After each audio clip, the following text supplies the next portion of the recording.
I'm Scott Smith, and my favorite thing is The West Wing.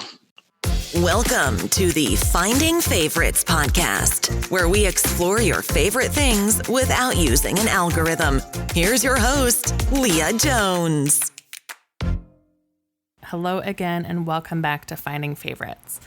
The episode that you're going to hear today, I'm recording the introduction on July 5th, 2020, and Scott and I did the interview on May 28th, 2020.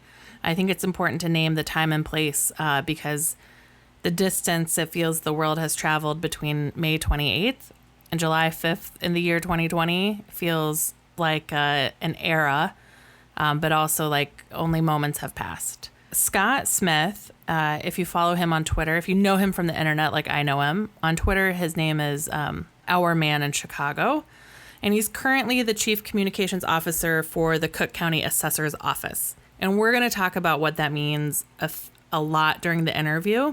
Scott and I got to know each other in the very early days of Twitter when all you needed to have in common with each other was that you used Twitter. At the time, I think he was probably at Chicagoist, and I was working in public relations. And so we just ran into each other a lot at industry events and social media events.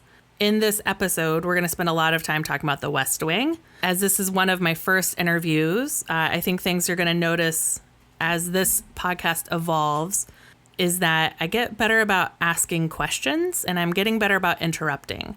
In this episode, you're going to hear a lot more from Scott than you're going to hear from me.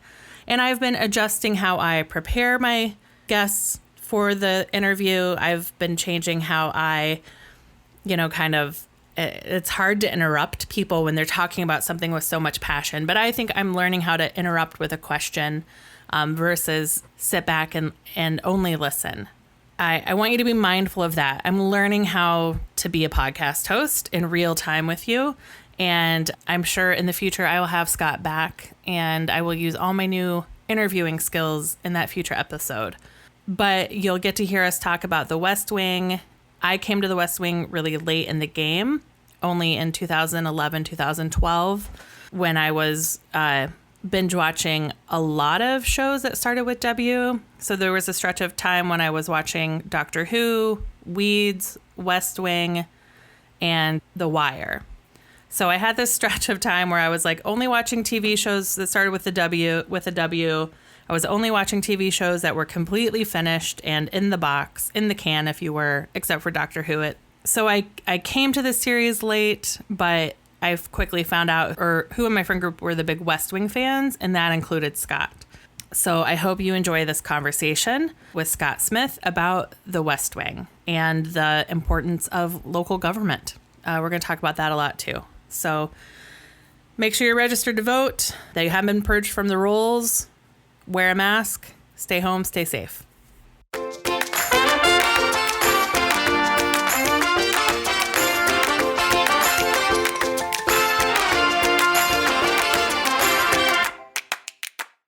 Hello, I'm Leah Jones, your host for Finding Favorites. This is my quarantine-inspired podcast.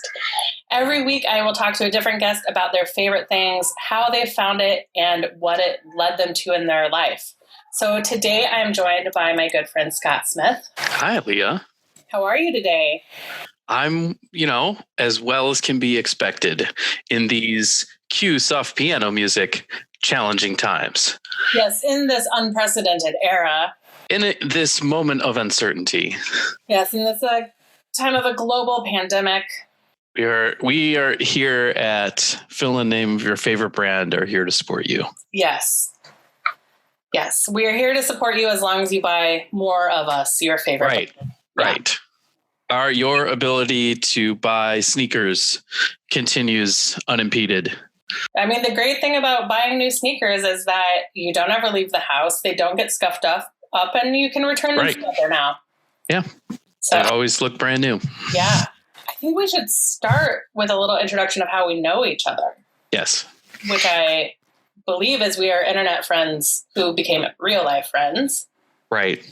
I thought about this and my thought was that you and I and various other folks were in that sort of melange of Chicago Twitter folks who were sort of early adopters of that, and which was kind of a outgrowth of what blogging looked like sort of circa 2006 to 2010, and met sort of that way and sort of knew each other in that way, and became friends. And I think the way that I think the first time I met you in real life was you were hosting a music showcase and at someplace in Wrigleyville at a Mexican restaurant.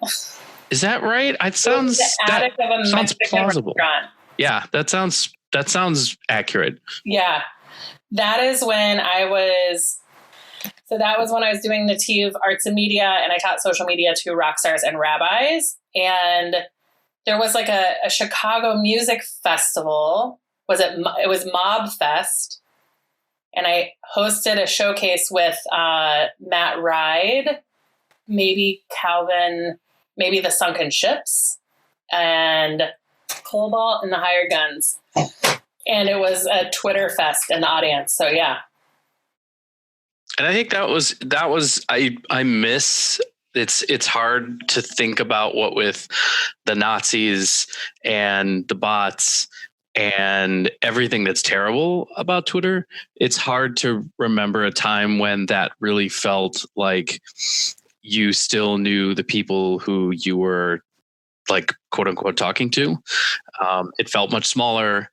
It felt quieter. It felt niche in a way that it just 100% absolutely does not now, especially when we think about sort of the fact that the president is throwing a tantrum about fact checking things on Twitter now. And it's just it's hard to explain it to that. You could think of it as a small room, not that long ago. That there were people in 2007, 2008, that we just went to tweet ups that the theme was, we use Twitter and we live in Chicago. And that's all you needed. Because it's like, it reminds me of also early days of Craigslist, when if somebody listed something on Craigslist, they were probably cool and you might want to know them. Right. And it's a site where I have kind of like two core social groups that I have of friends I've made as an adult in Chicago. And half of them are from Twitter and the other half are from my synagogue. Like, I don't know how else people make friends. And I don't know. And now that you can't use Twitter to make them, but I don't know where you go on the internet. Yeah, I'm not necessarily, done in my life making friends or anything like that. But I'm 45. I'm a person with a family and, a kid who goes to grade school. And so new people enter my life either through work or, her school life, I think in some way, but it was possible. I mean, I'm married to a woman who I knew because we were both writers on a blog. Yeah. Like that was, a legitimate thing that could happen. And I suppose it still is in a way, but like there's a expectation of cosplaying professionalism that I just think that was not around at, circa that time period back when we got to know each other. And so you were still sort of vanguardy and you were still sort of like an alternative voice. You had print media like The Reader and stuff, which is still around, thankfully. But that was a thing that was like coming up in a way. And I think now when you start a new web media project, there's like this expectation of monetization and being a brand and just like a whole bunch of stuff that did not factor into the universe at that time. It was, we are having a conversation with people that we kind of know.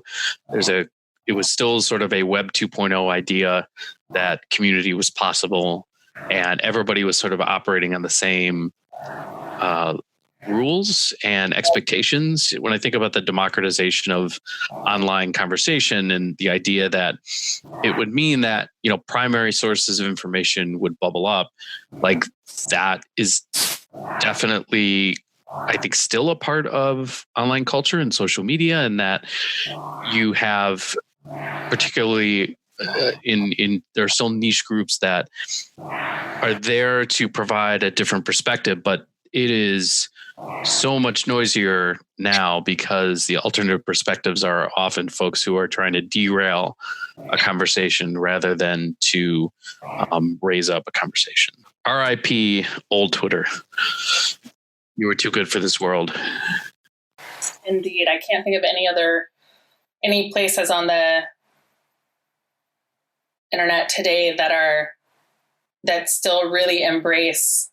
I mean, maybe some like Linux user groups for open source software are still able to embrace that spirit of community and collaboration.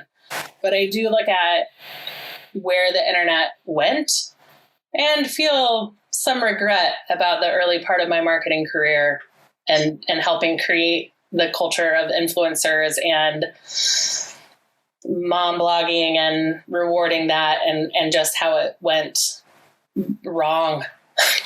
It went fairly wrong. I think about that level of responsibility too. I mean, I was somebody who was writing and editing at Time Out Chicago after doing some stuff at Chicagoist, and part of what I was trying to do was elevate people who were blogging and on social media because they had legitimate things to say that were not being included in what was still a very mainstream driven conversation.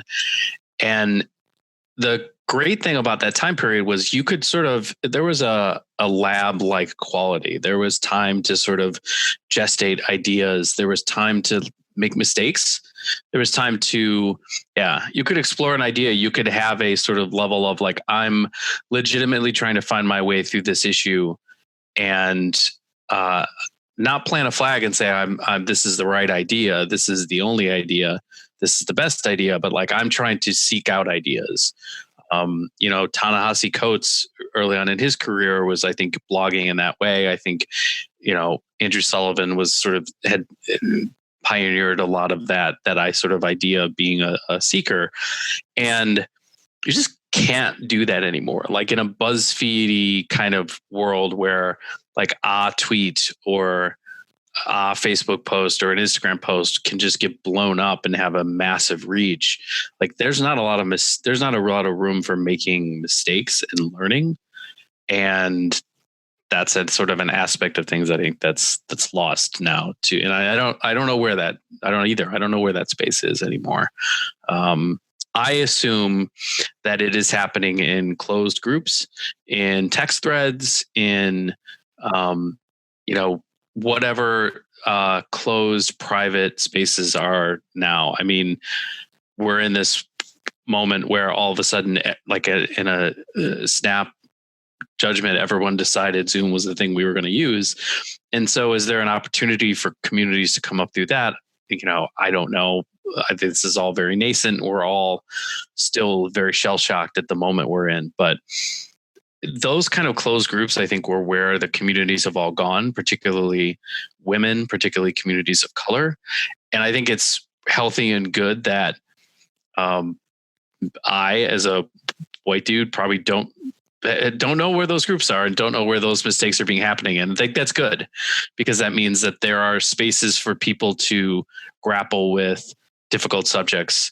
But it just can't happen in public anymore, which is, for the way the world is now, probably very positive. Yeah. But it's a sort of, if you were somebody who was in love with the idea of sort of public intellectuals grappling with ideas and forming them and helping to create a culture of ideas, I think that's a little bit lost now because, who knows who knows how and this is not about, this is not a screed against cancel culture. This is more a screed against like context collapse and the idea that those sort of ideas are isolated from their context. And, I guess we're back to having those conversations in taverns, which is, not now, obviously, right. But, eventually. Eventually we will be back to having them in digital taverns. In phase 4. Yeah. Right. Yeah, it's interesting. I think if I think about like spaces where people are still allowed to like try out something outrageous and and find out it was wrong and change and do better the next time, like one of the last spaces has got to be like a stand-up open mic maybe, because I just can't think of many other physical spaces. I mean, hopefully a classroom is still a place where people can make mistakes and learn and learn publicly. But I think it would have to be leave your phones outside the door to be able to have that safety to say something asinine and then grow from it and learn from it. Right. And I want to make it clear that this is not an endorsement of like humor, quote unquote, that sort of targets certain people for the way they look and for characteristics that they're born with. This is not an endorsement of the idea that like, oh, you can't go to college campuses anymore because you're too woke. Like, it's not an endorsement of that. It really is this idea. That's, I think, a separate thing. And that is there were always sort of ways to quote unquote, sort of cancel that kind of hurtful speech. But this is really about like folks with good intentions trying to, think their way through things.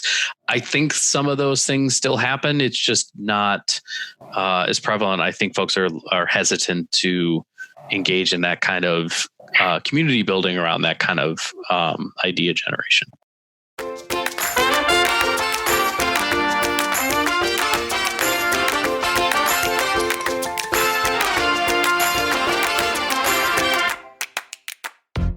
Well, the good news is we're not here to talk about Joe Rogan today.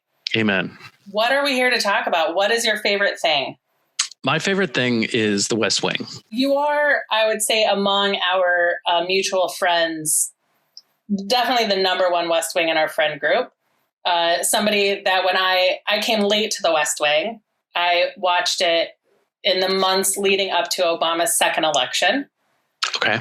So I was watching it in 2011, 2012 is when I was binge watching it. So I did not know when he was first elected that Santos was based on him, or I didn't know any of that. So I got to the Santos line in year 7 or 8 and was just like, wow, when was it written? And so I came to the West Wing late. I loved it. And the podcast West Wing Weekly that Josh Malina and Rishikesh Irway created is the whole reason I listen to podcasts today. Like I was just like, yes, I love the West Wing. This will be fun. And once I started listening to one podcast, I started listening to them all. Wow. So that was the entry point for you in podcasting. That's really fascinating because you're somebody who was an early adopter of a lot, as we were just diverging on. You're somebody who was an early adopter of a lot of social media. And yet this particular form, this was not part of your listening diet, your media diet at all until then. It wasn't. The first wave of podcasts, I tried to learn how to edit them and listen to them for work and didn't stick. And yeah, and so this phase, it wasn't until West Wing Weekly launched that I, learned how to use a podcatcher on my phone, started to get into them. So I'm very much a late bloomer in the world of podcast listening. But then I went all in. I started watching West Wing because my then wife, who's now my ex-wife, was watching it on a pretty regular basis. She was very politically minded. And I didn't like the West Wing when I first was exposed to it. I thought the same thing that a lot of people think about it, which is that it was really preachy and really kind of in love with the sound of its own voice and maybe a tad unrealistic. And those are things that are general hallmarks of both greater and lesser Aaron Sorkin works. Yeah. And we could talk about how the West Wing kind of jumped me into some of those other things, but I don't know when the point was where I started, we were in a condo. And so you, like a lot of smaller condos, there's like one big room, they're just segmented off. And so I would just sort of like be walking by and watching. And so you sort of stop. And I think at some point I just started to kind of get into it and started to kind of realized that this was a show that was interested in smart people trying their best, which have generally been the kind of people I gravitate toward. And this was also a place where you would kind of get a variety of viewpoints and opinions. You would kind of watch this great debate unfold in the format of a 45-minute episode of television. You would get there was a lot of exposition. There was a lot of kind of background you would get into. You saw this was a show that really liked its researchers. And as somebody who was a nerd in school, and by that I mean like I was a 12-year-old who read Time magazine. And so this was like this is a place where there's a place on TV where people kind of talk about big issues, like social issues, like whether it's climate change or the death penalty, and you can have a full examination of these things in a particular format, obviously. But you can also do like obscure, tax law or obscure sort of rules on imports and exports or tariffs or that kind of thing. And that those things would be elevated to, maybe the B plot of an hour of primetime television. That is, I think, even now really unheard of. I mean, there was the big rule at that point on television was that you couldn't do politics. You couldn't do shows about DC. Those just weren't things that you saw on television. And that is completely thrown out the window now. Like those things are on TV all the time. Now, political shows now look like, Designated Survivor or Madam Secretary or House of Cards or Veep. And they're all obviously very different from each other, but that you could have that many over a period of a couple of years is that the West Wing is responsible for that. Absolutely. So I'm curious, when you started watching it and it was on Bravo, was it in syndication on Bravo and then you were watching the current episodes on in NBC? I think I just watched it on Bravo. I don't think that I was watching it on NBC. I don't know for certain, but I'm pretty sure I was just mainly watching it in syndication. And then I think I didn't really start to get to become as big a fan as I am now until maybe I would say it was sort of around the time that we would have met. So it might have been like close to the Obama era. They were, coming out on with the big DVD set of the entire series, and I'd gotten that at that point. So that would have been 2008-ish, give or take. So that's when I think I started to get like really, really into it. How many total rewatches do you think you've done? 4 or 5. Yeah. I think there's that weird season where everybody's mad at each other in season 5 after Sorkin leaves. After Sorkin leaves. Yeah. Which I think a lot of those episodes are better than they're given credit for. Yeah. But there's like a weird kind of period where the show is kind of finding its voice. Like it's writing itself out of the season 4 cliffhanger. It's sort of like, I would say maybe 2/3 of the way through, season 5, and then the beginning of season 6, and then it hits into the campaign for the Santos campaign, and then it really finds its footing again, and just really finds an even broader canvas to paint these ideas of like what it means to debate the best way forward. And to put a fine point on it, like that was something at the time that it felt like, when the West Wing started, we were in the midst of the George W. Bush era. And for a lot of people who were left thinking or liberal thinking, there was this idea that those ideas had fallen out of favor. And so West Wing was kind of this, raising up of those values, but it was also really measuring them against what was then the sort of popular or the dominant political conversation happening in the country. And the country was way more moderate or way more conservative on a variety of issues, including, liberal or progressive issues than it is now. I mean, we have come so incredibly far in a very short amount of time, which is great. But it's interesting to watch The West Wing now to see what was considered politically charged and potentially disqualifying. There's a lot of that happens in The West Wing that was politically disqualifying that, unfortunately barely stands up for an entire news cycle nowadays. Isn't it the vice president has a scandal with an affair? And That's right. And he resigns because of a normal affair. Just like a regular non-porn star related, right. Affair. Adults.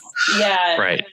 There's some of those things that feel so quaint when you watch it now. Mm-hmm. Mm-hmm. There's an episode where I think he's a nominee for a spot in the Attorney General's office. I don't even think he's not the actual Attorney General. He's just a nominee for in the AG's office, and he has written a blurb for a book about reparations. And the blurb is something to the effect of this should be seared into the brain of everyone who reads it, or something like that. Like, it's a fairly anodyne blurb looking at it now, but that at that point, like, that the deputy chief of staff was told to sit down with this guy and say, like, hey, let's talk through what this might be. And that was like going to be, there was probably be something that would get talked about now, but that was a potentially disqualifying event. It's just amazing. The idea that a disqualifying event could be just acknowledging we should have a conversation about reparations. Right. Meanwhile, like, we are in the 2020 election cycle, and a significant part of the conversation is how Democratic candidates feel about reparations. Like, that is a mainstream political issue now. And that shows you in the, how far you've gone in 20 years. I was somebody who, like I said, came up on Time Magazine, came up on Meet the Press. So, like, debate in a particular way was really interesting to me. And the West Wing podcast, I think, gets into a lot of those really interesting things, but it's some of the things that have, that I've sort of found my way into since then have kind of all been, of that ilk. We were talking about political shows. I didn't mention Parks and Rec. And I think if there's a show that's got the DNA of the West Wing built into it, it's that show, like, Absolutely. More so than just about anything else. Because again, it's like, here's a bunch of really smart people who are trying their best. And despite themselves, despite whatever sort of quirks that might get in their own way, they are, and it's the quotidian aspects of government, which I think is what's really fascinating. I work as the head of communications for the Cook County Assessor's Office. And, for people who know what that office is, there's a small segment of people who actually understand what our office does. And then there's that within that population of people, most of those folks have very strong opinions about it, most of which are negative, most of which are the result of not fully understanding how our office works. I have a pet theory that the reason why most people dislike the assessor's office is because of the Blues Brothers film. And the fact that in the film, it suggested that the assessment was jacked up on the Blues Brothers orphanage, and they have to spend the entire movie raising money to pay off the assessment, which now that I have this job, I have to explain to people that, well, the assessor is not the only factor in your property taxes, and it has to do with municipalities and taxing districts. And also Steven Spielberg doesn't work there anymore, and all these things. But that, like, the idea of the West Wing taking very tiny, small things and making them B or C plots became the basis for Parks and Rec, where it was literally, here's a show about trying to fill in a hole in the ground. I mean, that is like the tiniest, smallest aspect of government. And that you can demonstrate that that is some of the most important and impactful work is really fascinating. And there's a great Parks and Rec episode called Live Ammo, which is based on a quote from the West Wing, and actually has Bradley Whitford, who was Josh, the deputy chief of staff, in that episode as a councilman. And the creators of Parks and Rec have said that they were huge West Wing fans and kind of baked in some of those ideas into their show. I think if you know, in talking about favorite things, it's the impact of what becomes your favorite thing ends up affecting your creative mindset. I mean, there's a number of things that I've unintentionally stolen from the West Wing that are like quotes that have seeped into my regular life, that when you go back and watch this show, you're like, oh, I didn't realize that's a thing I stole from the West Wing. Like, that's a bit that just sort of seeped into the DNA of my conversations with people. So is it something other than how you put your jacket on? It's definitely something other than that, although I have caught myself unintentionally doing that. I think there's a lot of little kind of dialogue bits and Sorkinisms. I think what's really interesting is that the idea of the big block of cheese day was something that the Obama administration kind of ran with. Yeah. And that idea that, you know, ideas that don't normally get a hearing ought to get a hearing. The work that I do puts me in contact with a lot of property owners, a lot of people who are emailing me because they found my email on the website and have a problem and need assistance. And it's really helpful for me to put myself in the shoes of that person, but also to think about, this is somebody who's looking for assistance from a government office, and they are probably operating on the assumption that they are not going to get assistance, that they are lost in this Kafka-esque, DMV style situation. And me actually, helping that person get the answer they need is going to potentially turn them around, not just on our office, but potentially on the idea of what government is for and how it's important. And that idea that you can be part of something greater than yourself, and that just because it's hard doesn't mean you don't try to do it, and that you should find people who believe in the same things that you believe in, and you should all kind of try your best. Or as my boss, who is our office's chief of staff, is fond of saying, that we try our best-ish. Yeah. Because some days best is not possible, but best-ish absolutely is. The other idea that the other thing that I got out of West Wing was that governing is about compromise, and compromise isn't about losing. Compromise is about winning. Like, you gain more through compromise than you do by putting your head in the sand or planting your feet someplace and it's suggesting you won't move. I mean, I think there's times to do that, absolutely, but you have to think about what the long game is. You have to think about what the achievement is that you're ultimately trying to get for someone else, and that person is the average person. That person is the folks that are touched and affected by a policy that is often invisible. We have this part of our office that, could be a West Wing episode itself. There's a thing called property tax exemptions. And if you're a homeowner, or if you're a senior citizen, or if you're a veteran with disabilities, you can get a property tax exemption, which means you get X amount of dollars off your tax bill. And last year, one of the things that our office was instrumental in helping to pass was a bill that made the senior exemption renew automatically, which is a kind of seemingly obvious thing. Like, you shouldn't have to continue to prove that you're over 65. Like, generally, biologically speaking, one continues to get older, one does not get younger. And so it's a very kind of minor administrative thing. But what it meant is a bunch of people who were 65 didn't have to turn in a form, didn't have to remember that they needed to file a form with our office. And it meant they had one less thing to be concerned about. And it meant that all the people who were eligible got to still remain eligible. They didn't have to worry about what that was going to mean for. They didn't have to worry about paying more in property taxes. The idea of it's the small things that matter is kind of what West Wing was built on.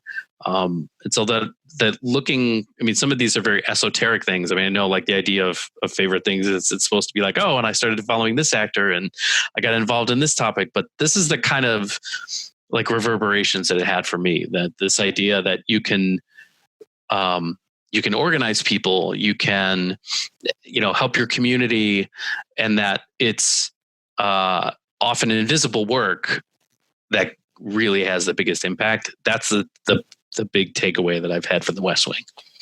Was this communications role the first time you really applied and went for a role in government?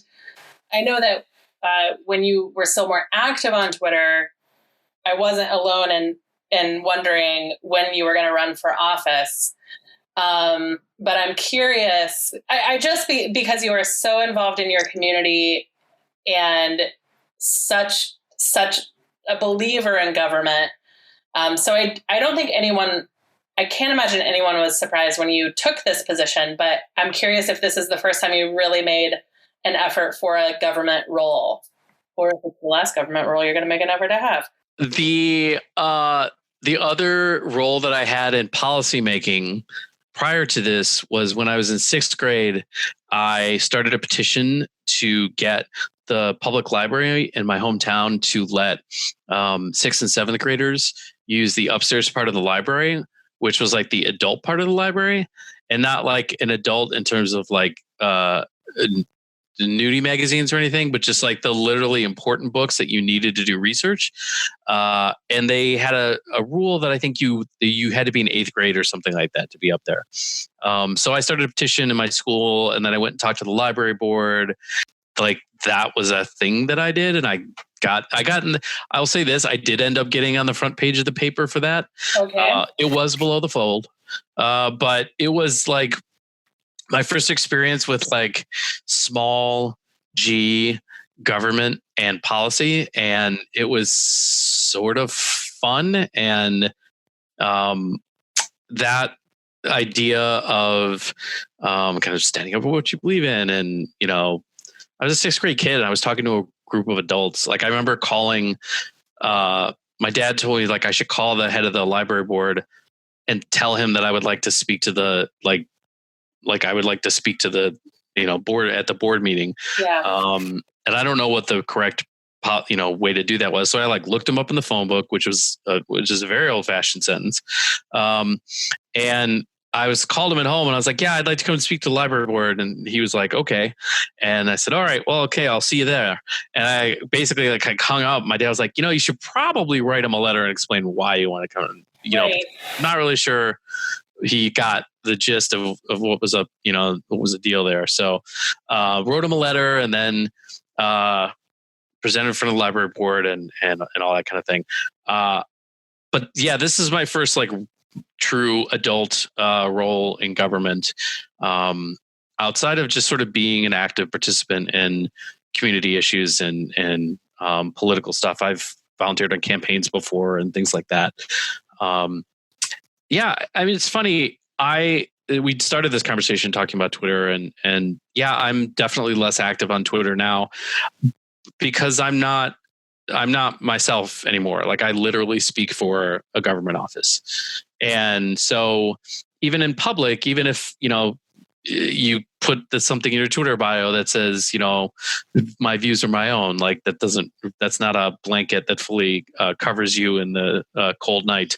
So yeah, it was an idea of you're a part of something bigger than yourself. And I think impact has always been a really important part of whatever I've chosen to spend my time on in life. And some days it is really hard to put the mission ahead of whatever's on my mind in that particular day.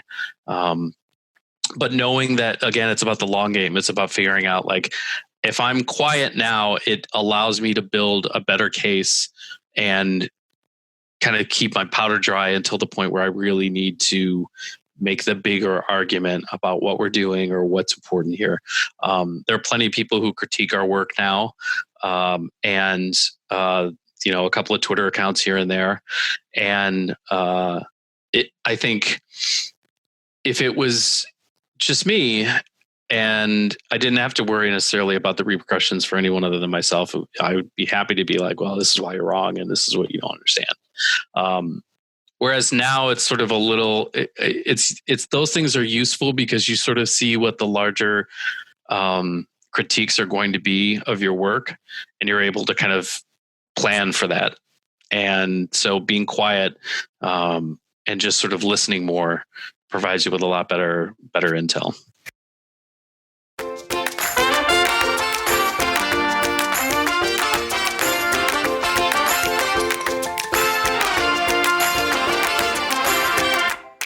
So one of the ways that you are active in your community is you produce a live lit series called The Front Room. Am I pronouncing that right? Because I'm not from Chicago, so I don't actually know. Yes, it is pronounced The Front Room. So it is the way that the front room sounds when you have a South Side accent. So Take your shoes off before you go in a front room. All right. When you look at how you program the front room, I'm just going to have to say it the way I say it, which is the Indiana way. When you're programming the front room, do you think there's anything, can you draw any lines from the types of stories that you try to elevate in that live lit series with things that you learned from watching The West Wing or the stories you loved in The West Wing? Yes. Yeah. I mean, so the most direct way is, we've had, I've booked, politicians. So we've had Cook County commissioners. We've had more than one city alderman. We've had, let's see, who else have we had? Other folks who are kind of policymakers, folks who work for nonprofit organizations, people who create, political change in their, whether they work for like immigrant rights or whether they are sort of an activist in some way. I've tended to lean towards those kind of stories in booking the front room because I believe that, with the opportunity to put somebody in front of, anywhere from 150 to 170 people that show up on a quarterly basis to the show, you want to elevate ideas that you feel like don't get enough reach. And so I've definitely taken a sort of progressive voices approach.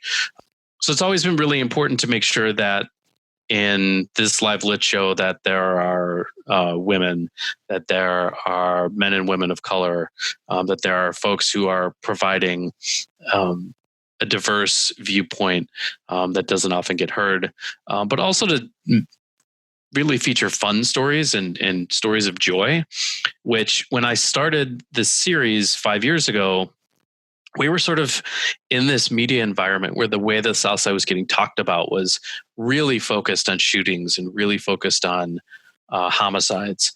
And it was really an opportunity to elevate stories about the South Side that were not getting heard, and that there was actually way more about the South Side that was familiar to, if you were somebody who lived downtown or commuted or you were on the north side. There's way more about the South Side that should be familiar to you than not. And since then, there's been like Southside Weekly that's popped up. There's been a lot more of a focus on weaving in the South Side into stories about food and dining or entertainment or arts or culture.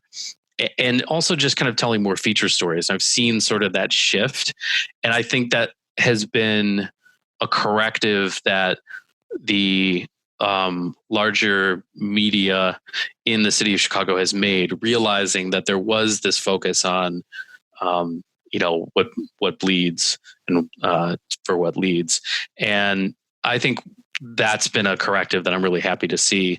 I think that's tracked the larger culture though, in that there's a lot more attention to kind of progressive viewpoints. So, I mean, I think the idea of the French room is whether you were a politician, a writer, a business owner, a neighbor, the person down the street, like you all had something that linked you.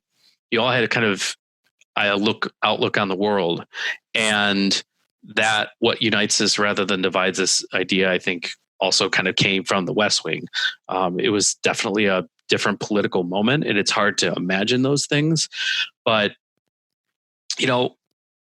I think when you talk to people outside of a largely divisive social media environment now, you can find common ground with folks more readily. I did some volunteering last year for an organization called Answering the Call. And it's for military veterans and veterans or people who have done a public service, AmeriCorps, Peace Corps, who are trying to figure out what is their next call to public service. And I did 2 sessions. They were online. Both groups were all men, all military vets, and me, who is not a military vet. And those sessions, because we never talked about people's individual politics, the program was about it was the soul searching 5-week session for people to explore if running for office, working as an appointed person, working on a campaign, or just being a more engaged citizen, help them figure out which of those paths was the best next step for them. Those were the calls for me where I was like, right, there is hope for our future. There are people of all experiences, of all walks of life that want, at our core, we want better for this country. And I think the question of how it gets done is different. But it was really, it was a really good moment that made me feel like I was actually doing something to make the world better instead of just tweeting and retweeting. I think that, this idea, particularly this week and recently, is that, silence indicates, assent to, the harm that's being, put out there, is one that has some traction with me. And I think we all have to kind of use our voice in the way that we can. But, as I was saying earlier, I mean, I think to get real change done requires being in the arena and figuring out how to deal with a lot of different personalities and a lot of different interests and needs, and balancing all those together to come up with policy. And that it requires programs like the one you went in. There's what I believe is, I think, a quote from President Obama, I think, but it's the idea that, like, if you can change a person's mind, then you can change a room. And if you can change a room, then if you can change a city, if you can change a city, then you can change a nation. And I'm paraphrasing, but that hangs on the wall in my office now. And there is an absolutely 100% direct line from the West Wing to that, book and that quote and that phrase and that idea. And it's the idea that you just kind of start having conversations with people, and it just has a multiplying effect. And that there's the idea that West Wing showed that you could go into government, and that government was actually a good thing to go into, is something that I kind of like keep with me. It's right, when the value of a public servant, the value of a civil servant, that it's not all votes and egos, that you need a dedicated bureaucratic class. We're seeing it now, I think, with COVID, maybe more, not more than ever, but this is a time where we have seen when you don't have the civil servants who keep things moving, who do the work, who serve any president, how important a functioning government is to our day-to-day safety. There's a great book called, and you may be familiar with it, called The Fifth Risk. It's by Michael Lewis. He did Moneyball and some other books, but it came out a couple years ago, I think. Yeah, it looks like 2018. Yeah, 2018. So the book was basically all about how the federal government was replacing, under Trump, was replacing dedicated civil servants who had incredibly good institutional knowledge, and were replacing them with people who were basically trying to privatize government. So you had the head of the National Weather Service being somebody who was the CEO of a company that was responsible, was trying to essentially create a competing service with the National Weather Service. And so if he's in charge of it, he actually benefits from a weakened National Weather Service.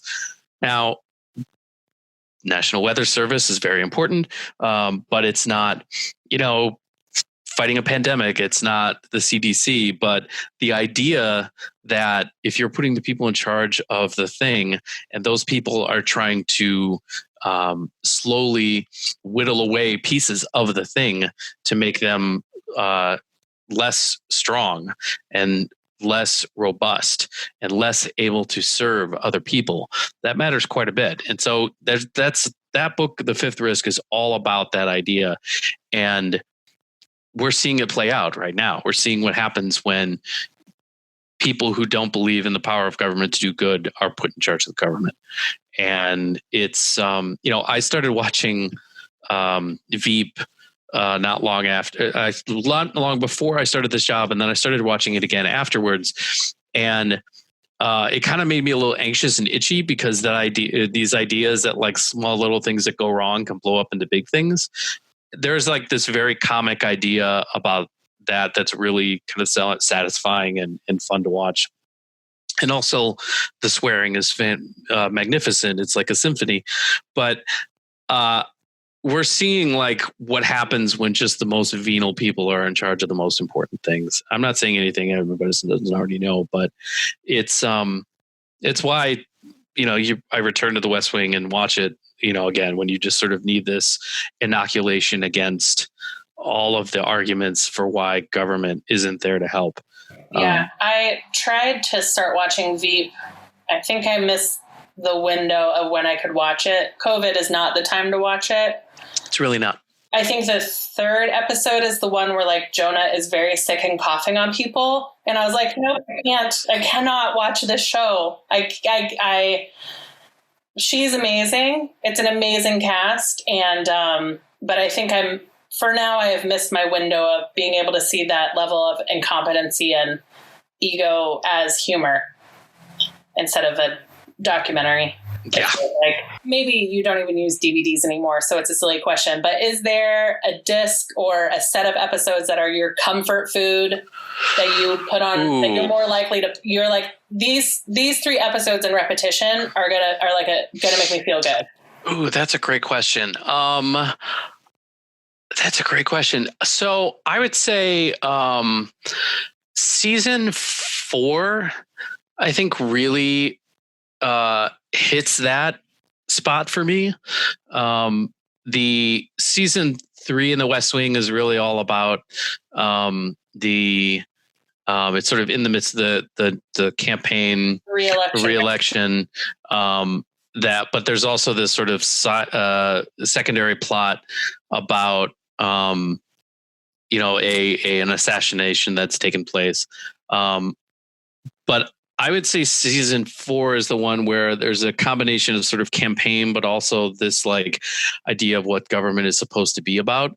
So I would say there's the 2 episodes that open season 4 are 20 Hours in America, or when members of the main cast are left behind in the motorcade leaves them behind in a campaign visit to Iowa, and they have to spend the next 2 episodes essentially doing a planes, trains, and automobiles to get back to DC, which is then immediately sort of followed up by an episode called College Kids, where they start thinking through like what it means to actually use government to do something good, which in this case is finding a way to make tuition free for people of a certain income level. So I think those 3 episodes, one's 20 Hours in America is a 2-part episode, and then College Kids, and then in that same season, Debate Camp, Game On, and Election Night are sort of everything. They're very obviously this is a fictional show, but liberties are taken, but those 3 episodes are the sort of wind up to the election night on the show, and just the energy of them is incredibly strong. So I think it's anything in that season, but those 2 really kind of hit on all cylinders for me. Yeah. Debate Camp gets us the famous tie cutting scene, right? Or is that a different one? That's Game On. Game On is the tie cutting scene. Yeah. And that I just like so many things to love there. Something else that I've come to embrace out of West Wing are in addition to podcasts, but 2 podcasts in particular, Ezra Klein's podcast and Chris Hayes' Why Is This Happening? Each of those will take some very small policy matter and talk with an expert about it for an hour. And they get at all the different angles of that particular issue. And I have found those really comforting in this time, in these soft piano music times, because it is deep dives into the most important things we could be talking about right now. And even prior to that, it's comforting to know that there are folks who will take the time to like really dive deep into certain kinds of issues.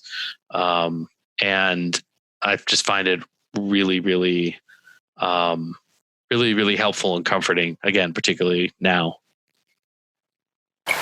Awesome. Well, Scott, thank you so much for joining me today to talk about the West Wing. Leah, thank you for having me. I was really excited to geek out on this stuff and revisit times when things were simpler. I was worried for a minute that you weren't actually going to pick the West Wing. So, I mean, I tried to zig rather than zag, and I thought maybe there's an opportunity, but yeah, I think talking about the importance of government in a moment like this, piano tinkle, it was probably a pretty good thing to talk about. Yeah. So if people wanted to either follow you or the French Room or the Assessor on social media, how can people follow you, or what would you like to promote other than? I will, again, in service of something greater than myself, encourage people to follow the Cook County Assessor's Office on Facebook and Twitter. We're at Assessor Cook on Twitter, and I think we're at Cook County Assessor on Instagram, if I remember correctly. Please follow the Front Room. It's at the Front Room on Twitter or the Front Room on Facebook. It's the Southside Storytelling series that I host when we get to have live events. We will actually be restarting the Front Room as a video series online through Zoom, like everyone else is doing very soon. But you can also check out the podcast if you search for the Front Room, FRUNCHROOM, on iTunes or your favorite podcatcher. There are several episodes of the show, or our past shows, on there, and I think they're really worth checking out. That's awesome. Well, thank you. Have a good evening.